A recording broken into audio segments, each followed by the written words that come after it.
You want pieces of 8? We got 2. Pirate 88. Hey, CaptainE here with you from Pirate 88. Back with you. We've got a very hot topic, franchising. Franchising is the big bad wolf, or is it not? We thought we'd call the experts in. We've got Mark Fernandez from the Business Development Alliance, or the BDA. We'd probably call them the go-to people for franchising in WA, and it's very, very kind of Mark to join us today to actually share his thoughts on franchising. Mark, if anyone was to blame, who is it? Who can we blame? Well, thank you. Firstly, thank you for the opportunity to be here today and to share my stories. To answer your question, who is to blame? Yeah, tough one. Franchisors generally take the bulk of the responsibility, but the franchisees also need to share in that responsibility. And it's a very tough question to be answered, to be honest. If you've just joined us and you're not totally all over what's actually happening with franchise in the news, you obviously haven't tuned into the news at all over the last few months, and particularly recently, RFG Retail Food Group, if that rings any bells, Gloria Jean's Coffees have had some major casualties. We're looking at something in the vicinity of 200 stores that are being closed. Aussie Farmers Direct was another one, and what were the figures there, Mark? So Aussie Farmers Direct was about 100 franchisees. Give or take. Unfortunately. What about the news about Caltex? What can you tell us about Caltex? Yeah, well, Caltex, from my understanding, is an interesting one where the management's reviewed their position, looked at their growth strategies, and determined that franchising isn't their path moving forward. So they need to be commended, actually, for having an internal look and reviewing the numbers, the feasibility, and pushing that out.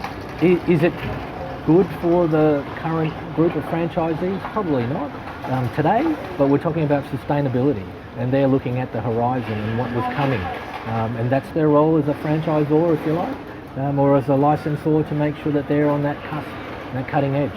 Franchising is gaining a name that's scary. It seems like it's not a good place to get into. Government is saying that we need reform, we need better legislation. What's your take on that one? Oh, look, I don't think we need any more legislation. We're one of the highest compliant franchise systems in the world in Australia, so that's not the key here. The key here is education. We need to educate franchisees more, we need to educate franchisors more on what their roles are. And franchisees or prospective franchisees looking to get into franchising have to do their own due diligence, have to make sure that they go to a franchise advisor, a business advisor, a lawyer and accountant to get the right advice. Could some of these businesses have been saved? Yeah, look, another really good question. Without going through each individual case, I'm sure there's a small percentage in there where businesses may not have transacted, and franchisees that are in the system maybe shouldn't be in the system, and maybe if they looked at their numbers a little bit closer, they could be. On the other side, it's the franchisor looking at their numbers and keeping abreast of the current economic and financial conditions.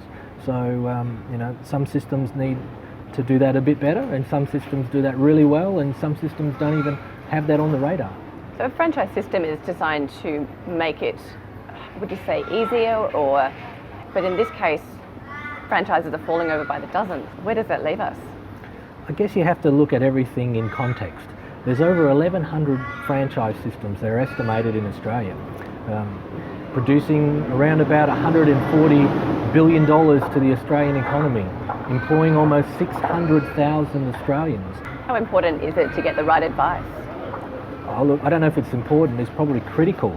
If you don't get the right advice, it's like anything. If you're going into any type of surgery, you've got to have your best surgeons around.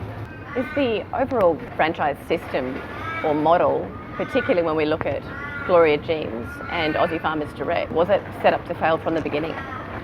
Yeah, good question. I can't answer that. I wasn't there at the beginning to do that. All I can say is that whoever did the modelling and whoever was responsible for the modelling back then, it probably worked.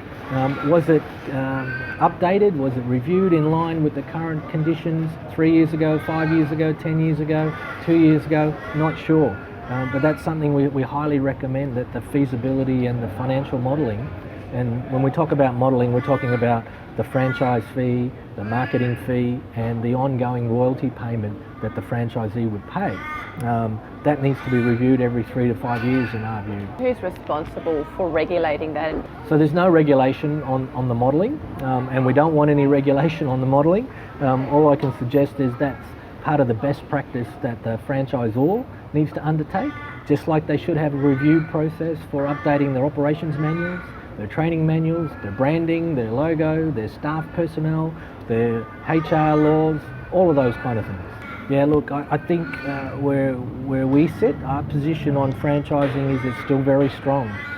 There's a number of wonderful, successful brands out there that sneak under the radar, just go about their business, doing what they do, and do very well. Franchising, estimated 60% of all shopping centres are a franchise. There's a whole world out there of wonderful success stories with franchisees winning awards, franchise systems going overseas. We just had the International Franchise Conference in the US. A wonderful time there for the people there, and there's such euphoria around franchising that some of these stories just take away from that. And I certainly don't want to water down the fact that there's some systems there going through some hardship, but it's all not doom and gloom. So success stories are out there. If there was one piece of advice, what would it be to somebody who's entering into a franchise or is already in a franchise? Yeah, look, you have to surround yourself with outstanding people. You need the experts, and we talk about franchising as a different language. We talk about it in French, and so if you're getting into franchising, we encourage you to get all your French-speaking people lined up. Your lawyers, your accountants, your business advisors, bank managers, finance people, marketing, all of those people need to understand franchising really well and speak the language of French. And franchising is all about having the right expertise around you. There we have it. That was Mark Fernandez from the Business Development Alliance. If you guys have any questions about franchising, then we would encourage you to get in touch. He certainly is the man with the knowledge, and not all doom and gloom. If you're in franchise as well and you are experiencing any issues, I would suggest before you throw your hands up and run away and hide in a hole, maybe just give them a call. That's the BDA, the Business Development Alliance. And of course, we are completely neutral. We are Pirate 88, and I am CaptainE. Over and out. Thank you for having me.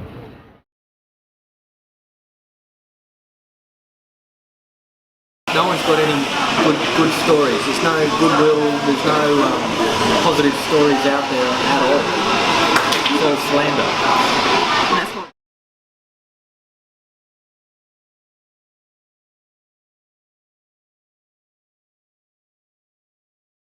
You want pieces of 8? We got 2. Pirate 88.